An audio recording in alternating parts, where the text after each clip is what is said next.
Hey everybody, welcome back to our channel, Keeping It Country. My name's Isaiah, and I wanted to give you a follow-up on the little baby chicks that we bought from Myers Hatchery. I wanted to provide this update for those of you guys that maybe have been coming across the same type of issue that we just came across.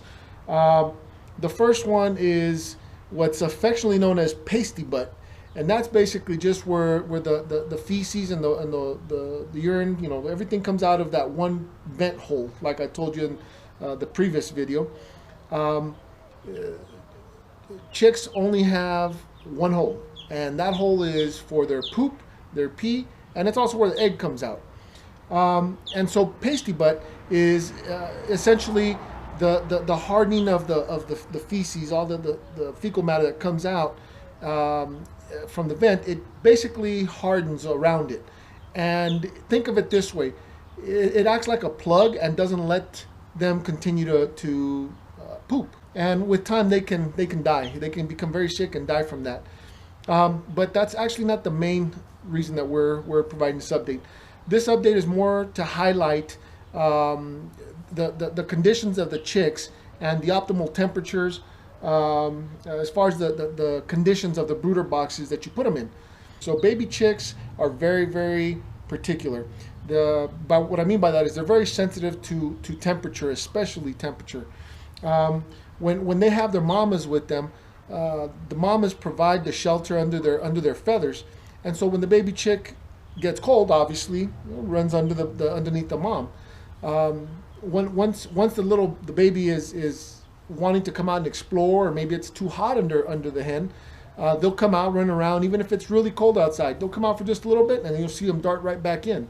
So we have to make sure that for the first week at least, what's recommended on everything I've read is anywhere from 95 to 100 degrees. You heard that right, 95 to 100 degrees. Now, it's not constant heat where they can't escape it. It's a warm spot in the brooder box where it gets to 95 to 100 degrees. In the previous video, I showed you some of the supplies, actually all the supplies that we had purchased, with the exception of one. And the reason we hadn't bought that yet is because at the time, I didn't realize we were gonna need it. The product I'm talking about, this is not an endorsed video, okay, by the way, but I'm talking about it's called Poultry Nutri-Drench. Guys, I'm telling you what, this thing is awesome, really awesome. So it turns out you've probably already seen a little bit of the video where one of our little baby chicks, she's running around very, very erratically throughout the brooder box. She seems to be top heavy. She seems to be disoriented. She seems to topple over as if she's top heavy. And what I'm finding out is it may or may not be due to the temperature, but regardless of the reason, this Nutri-Drench that I just showed you, it's amazing. We already administered the first dose of it, not only to her directly without dilution, but also to the rest of the little chicks. It's like a super fortified protein shake, I guess. It's got all kinds of minerals and vitamins, and it brings them back up. It gives them their energy again. So that little chick that I was mentioning right now, she was running around very erratically, toppling over. We hadn't seen her eat. We hadn't seen her drink in about a day, almost 36 hours, almost a day and a half. She looked like she was shivering a lot. So I kind of got my wife's and I attention. We started monitoring her, and sure enough, after several minutes of just constant monitoring, she did. She did look like she was very, very trembly, couldn't keep her balance, and not only that, but all the other baby chicks, they'd run past her and they'd knock her over. She was completely isolating herself from them. She would come to the warmth, but then she'd move away to the other end of the brooder box where it's cooler, and she would stay there. So I figured maybe it's just the temperature. Well, I can't tell you guys exactly what it is that's causing her, or that caused her to get the way she was being. The video that I showed you now, the one that's accompanying this vlog, she's way better. She's almost 100 times better than what she was late last night, and especially early this morning. My wife and I woke up early this morning, and ran to the local tractor supply down the road. So we went and got the Nutri-Drench and administered it this morning. I'm sorry I didn't film it, but that was the last thing on my mind. I didn't want to lose this baby chick. And so we acted quickly and started administering it to her right away with a little syringe that we bought. The couple of things that I bought today, I'll put a link down at the bottom of in the comment section just so you can get an idea. Apparently, this is something that a lot of people have to go through, and unfortunately, too many of us don't take that extra step to research it properly or don't have the knowledge and understanding of the change in difference. I'm going to administer another little dose of the Nutri-Drench to the little baby chick.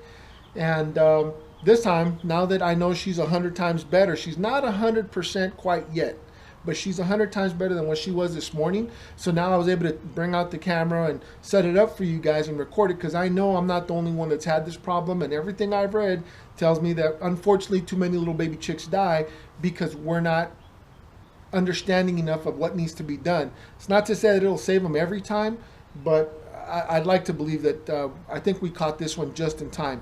As you'll see in this video, it looks like she's doing a lot better. It looks like she's been eating a lot now. She's been eating a lot, drinking a lot of water. And of course, you all know the water that I have for them is the water with the electrolytes. So I'll go over all that again. I'm going to set you up right now just so you can see me administer it to her, just so you can kind of get an idea how to hold it. If it turns out to be a much longer clip of actually administering it to her, then I'll go ahead and narrate it a little bit or something. But otherwise, I'm just going to let you watch, and hopefully it'll help you save one of your baby chicks or multiple chicks from an unfortunate fate.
Okay guys, the other issue that I was talking about is pasty butt or poopy butt.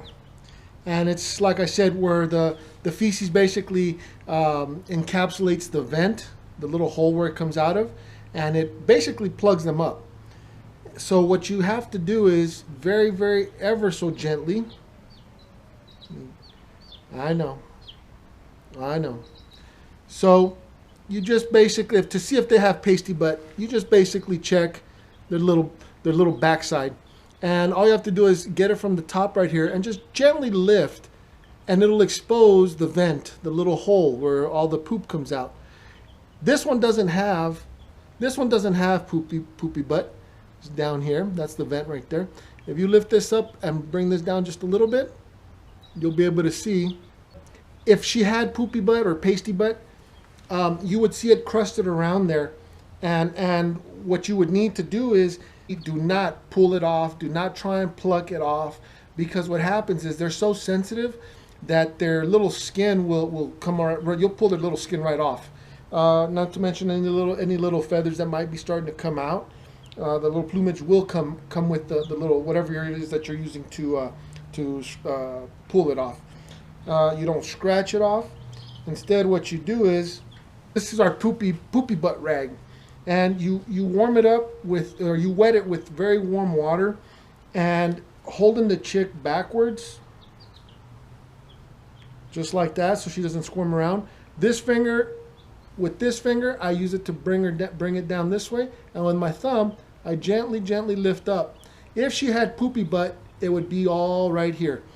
With the warm towel, rag, it's a soft rag, by the way, it's those microfibers. You just get it, and you do not pull it, you do not scrape it. Like I said, all you do is let it soak. Just let it soak for several minutes, and then you gently start rolling the feces that's on there, just very gently. Once it's all out, you're going to see all the little pink skin exposed. That's what you want. And then you put some of the spray that's actually made for stuff like that. It's like a wound care spray for poultry. I'm going to get that and I'm going to show it to you. I showed it on the previous video. This is our Banix for chicks. I showed it on the video the other day when we first got them. It's an antibacterial, antifungal spray. And it says it's for pecking sores, abrasions, foot injuries, and skin irritations. Well, that's what would happen, is the skin irritations if you were to scrape off any of the poop from their vent. So you just gently spray it, get it on there. Doesn't have to be super soaked, just a couple sprays, just so that it doesn't, even if you don't rip the skin or anything, you still want to spray it down for them, just so you can be sure that nothing, their skin doesn't get too irritated. So I'm going to put her back. They're all asleep right now because they were eating, and that's all these little guys do, is they eat, poop, sleep, and drink water.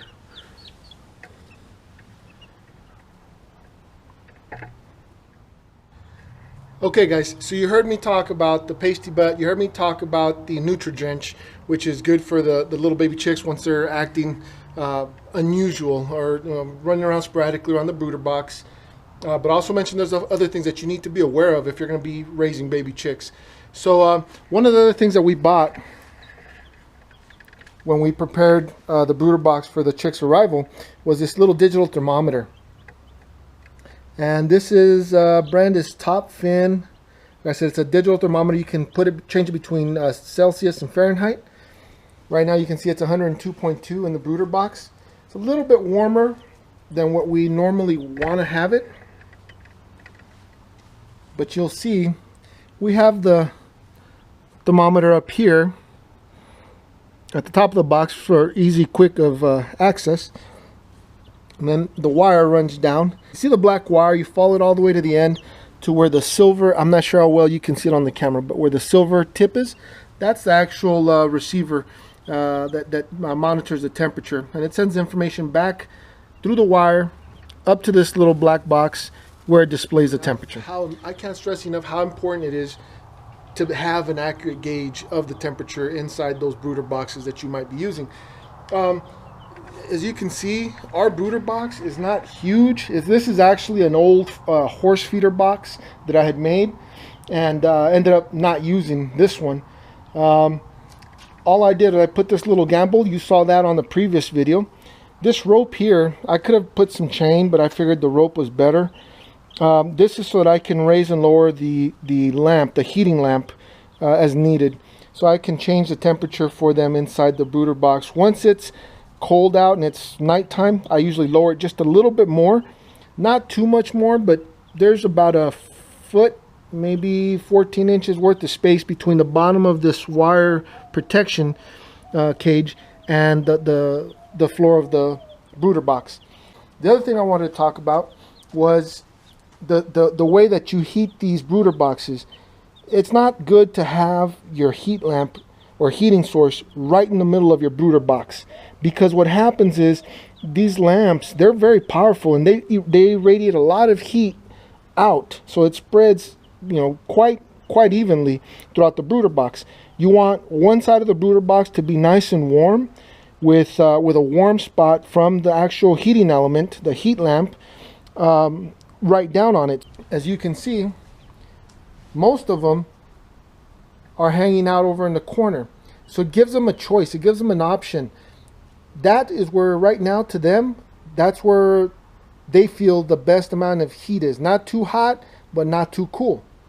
Now, they provide a lot of heat for themselves. They regulate their temperature pretty well actually, but not good enough to not have the help of a heater lamp. So that's why they're all in a corner there. But as you can see, way off over on this side of the Brooder box, it's not to say that the heat from the heat lamp here won't reach over here. It will, but it doesn't get as warm on this side.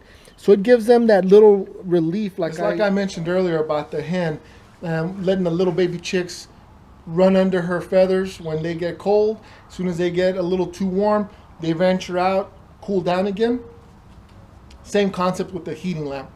That's basically what that does. And I can't stress how important it is that you keep the heat lamp over on one end of the Brooder box, and the other end of the Brooder box, leave it without the direct heat.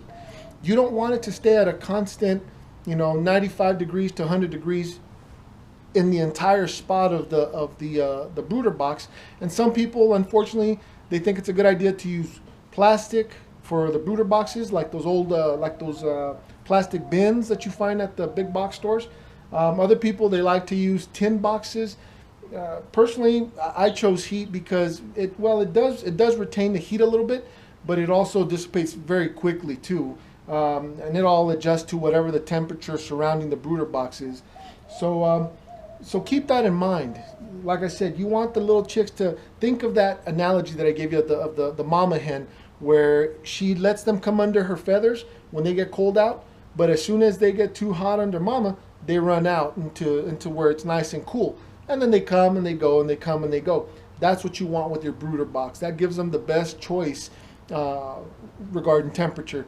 If you put the light too high, or it's too hot of a source, you're probably going to do some damage to those chicks, because they can't escape from that hot air. Even if they're not congregating directly underneath the lamp, they can't get away from that hot air. Okay guys, well, thanks for joining us. I hope you enjoyed this short update on our baby chicks. Leave me a comment if there was something you really liked about the video, or if you have any questions about caring for the baby chicks after you've already received them or after they've hatched. Also, please don't forget to slam the like button, subscribe to our channel, and ring the notification bell. I'd greatly appreciate that. We appreciate you joining us here at the Rafter 6A and watching our videos. We love making these videos. Hopefully it helps you out as much as some videos have helped us out. But nevertheless, until next time, wherever you call home, keep on keeping it country.